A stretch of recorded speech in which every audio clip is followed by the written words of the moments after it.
I learned in this letter that Don Pedro of Aragon comes this night to Messina. He is very near by this.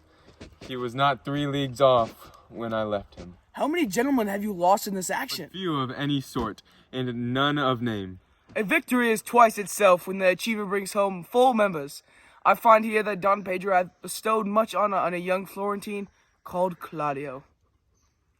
Much deserved on his part, and equally remembered by Don Pedro. He hath borne himself beyond the promise of age, doing in the figure of a lamb the feats of a lion. He hath indeed bettered expectation than you must expect of me to tell you how. He hath an uncle here in Messina who will be very much glad of it. I have already delivered him letters, and there appears much joy in him, even so much that joy could not show itself modest enough without a badge of bitterness. Did he break out into tears? In great measure. A kind of overflow of kindness. There are no faces truer than those that are so washed. How much better is it to keep at joy than to joy at weeping? I pray you, Signor Montanto, return from the wars or no? I know none of that name, lady. There was none such in the army of any sort. What is he that you ask for, niece? My cousin means Signor Benedict of Padua. Oh, he's returned, and as pleasant as he ever was. Up his bills here in Messina and challenged Cupid at the flight, and my uncle's fool reading the challenge subscribed for Cupid and challenged him at the bird bolts. I pray you, how many hath he killed and eaten in these wars? But how many hath he killed? For indeed I promise to eat all of his killings. Faith, niece, you tax Signor Benedict too much, but he'll be met with you. I doubt it not. He has done good service, lady, in these wars. You had musty victual, and he hath holp to eat it. He is a very valiant trencherman. He hath an excellent stomach. And a good soldier too, A lady. good soldier to a lady, but what is he to a lord? A lord to a lord, a man to a man, and stuffed with all honorable virtues. It is so, indeed. He is no less than a stuffed man, but for the stuffing, well, we are all mortal. You must not, my lord, mistake my niece. There's a kind of merry war betwixt Signor Benedict and her. They never meet, but there's a skirmish of wit between them. Alas, he gets nothing by that. In our last conflict, 4 of his 5 wits went halting off, and now is the whole man governed with one, so that if he has wit enough to keep himself warm, let him bear it for a difference between himself and his horse. For it is all the wealth that he has left to be known a reasonable creature. Who is his sworn companion now? He hath every month a new sworn brother. Is't possible? Very easily possible. He wears his faith, but as the fashion out of his hat, it changes with the next block. I see, lady. The gentleman is not in your book. No, and if he were, I would burn my study. But I pray you, who is his companion? Is there no young squire now that will make a voyage with him to the devil? He is most in the company of right noble Claudio. Oh, Lord, he will hang upon him like a disease. He is sooner caught than the pestilence, and taker runs presently mad. God help the noble Claudio. If he had caught the Benedict, it will cost him £1,000 ere he be cured. I will hold friends with you, lady. Do good, friend. You will never run mad, niece. No, not till a hot January. Don Pedro is approached. Good Signor Leonato, are you come to meet your trouble? The fashion of the world is to avoid cost, and you encounter it. Never came trouble to my house in the likeliness of your grace. For trouble being gone, comfort should remain. But when you depart from me, sorrow abides and happiness takes his leave. Embrace your charge too willingly. Is this your daughter? Her mother hath many times told me so. Were you in doubt, my lord, that you asked her? Signor Benedict, no, for then you were a child. You have it full, Benedict. We may guess by this what you are, being a man. Truly, the lady fathers herself. Be happy, lady, for you are like an honorable father. father. If Signor Leonato be her father, she would not have his head on her shoulders, for all of Messina as like him as she is. I wonder that you will still be talking, Signor Benedict. Nobody marks you. What, my dear Lady Disdain, are you yet living? Is it possible Disdain should die while she hath such meat, food to feed as Signor Benedict? Courtesy itself must convey its disdain if you come in her presence. Then is the courtesy a turncoat, but is certain I am loved by all ladies, only you excepted.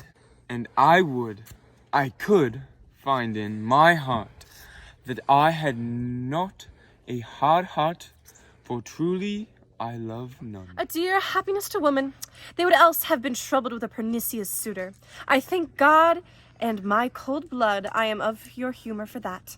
I had rather hear my dog bark at a crow than a man swear he loves me. God, keep your ladyship still in that mind, so some gentleman or other shall scape a predestinate scratched face. Scratching could not make it worse, and 'twere such a face as yours were. Well, you are a rare parrot teacher. A bird of my tongue is better than a beast of yours. I would my horse had the speed of your tongue, and so good a continuer, but keep your way, a God's name I have done. You always ends with Jade's trick. I know you of old. That is the sum of all, Leonato. Signor Claudio and Signor Benedict, my dear friends, Leonato hath invited you all.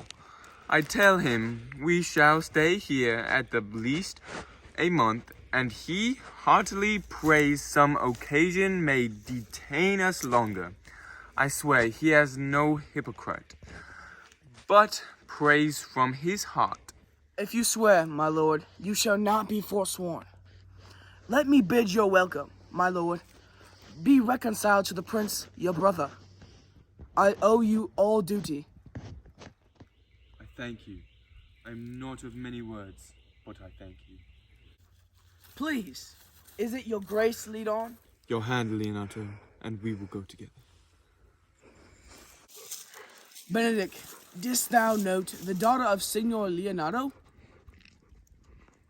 I noted her not, but I looked at her. Is she not a modest young lady?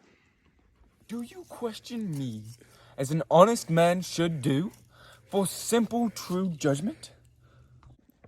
No, I pray thee speak in sober judgment. Why, I faith, methinks she's too low for a high praise, too brown for a fair praise, and too little for a great praise.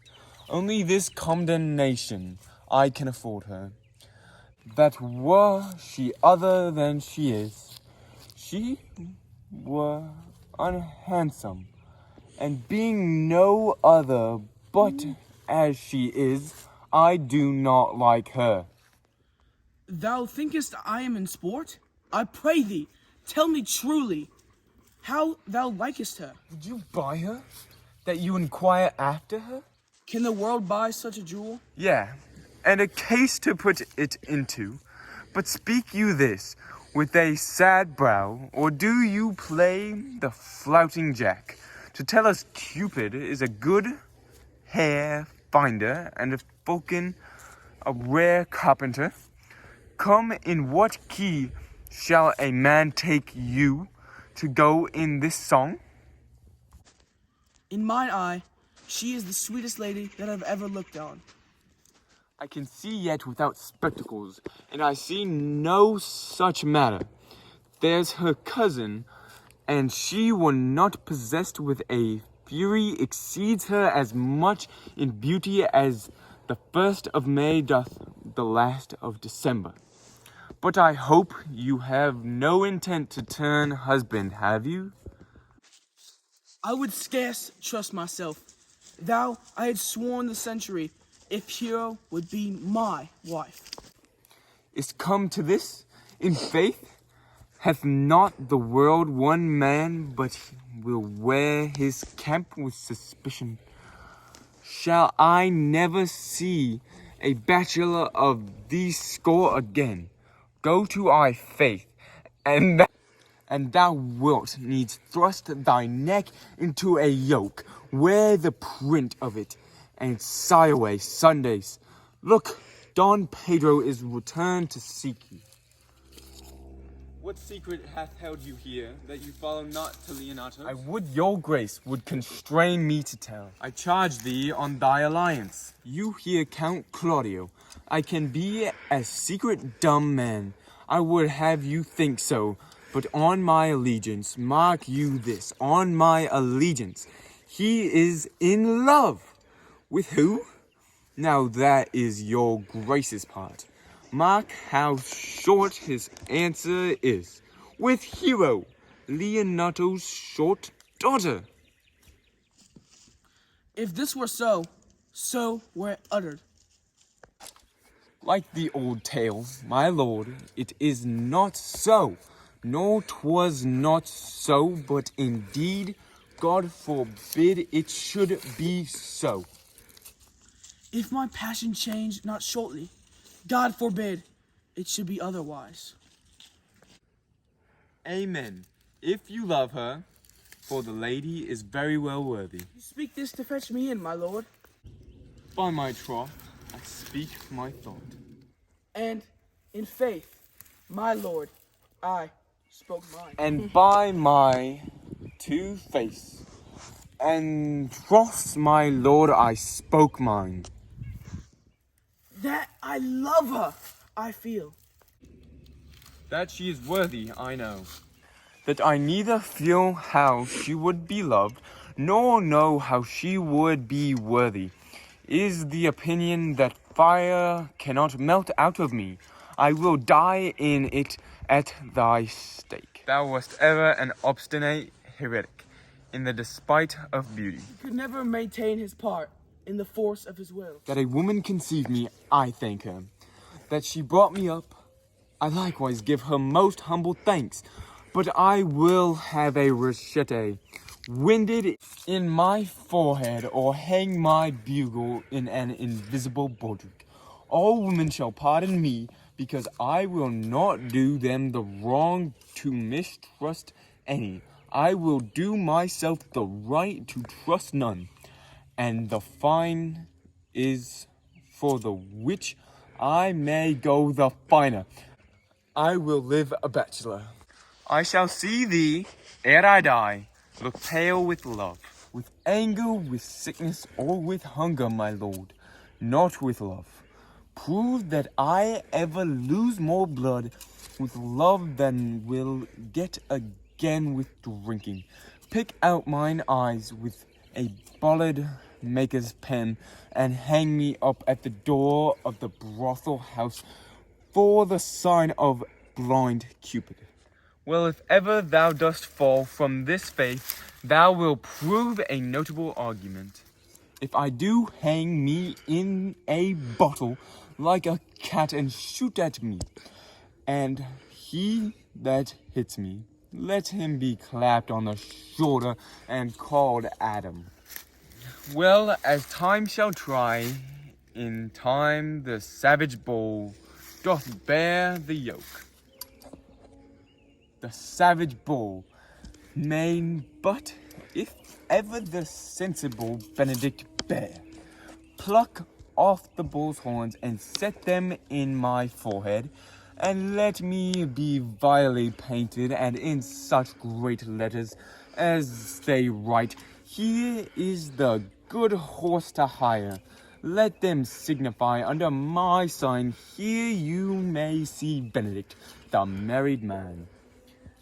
If this should ever happen, thou wouldst be horn man. Nay, if Cupid have not spent all his quiver in Venice, thou wilt quake for this shortly. I look for an earthquake, too, then. Well, you will temporize. With the hours in the meantime, good Signor Benedict, repair to Leonato's. Commend me to him, and tell him I will not fail him at supper. For indeed he hath made great preparation. I have almost matter enough in me for such an embassage, and so I commit you. to the tuition of God from my house, if I had it. The 6th of July, your loving friend Benedict. Nay, mock not. Mock not. The body of your discourse is sometimes guarded with fragments, and the gods are but slightly basted on neither. Ere you flout old ends any further, examine your conscience, and so I leave you. My liege, your highness now may do me good. My love is thine to teach. Teach it, but how? And thou shalt see how apt it is to learn any hard lesson that may do thee good. Hath Leonardo any son, my lord? No child but Hero. She's his only heir. Dost thou affect her, Claudio? Oh, my lord! When you went onward on this ended action, I looked upon her with a soldier's eye that liked, but had a rougher task in hand, than to drive, liking to the name of her love. But now I'm returned, in that war thoughts come thronging, soft and delicate desires, all prompting me now how fair young Hero is, saying I liked her ere I went to wars. Thou wilt be like a lover presently, and tire the hero with a book of words. If thou dost love, fair Hero, cherish it, and I will break with her and with her father, and thou shalt have her. Was not to this end that thou beganst to twist so fine a story. How sweetly you do minister to love, that know love's grief by his complexion. But lest my liking might too sudden seem, I would have salved it with a longer treatise. What need? The bridge much broader than the flood. The fairest grant is the necessity. Look, what will serve is fit. 'Tis once thou lovest, and I will fit thee with the remedy. I know we shall have revealing to the night. I will assume thy part in some disguise, and tell fair Hero I am Claudio. And in her bosom I will unclasp my heart, and take her hearing prisoner, with the force and the strong encounter of my amorous tale. Then after, to her father I will break, and the conclusion is, she shall be thine. In practice, let us put it presently.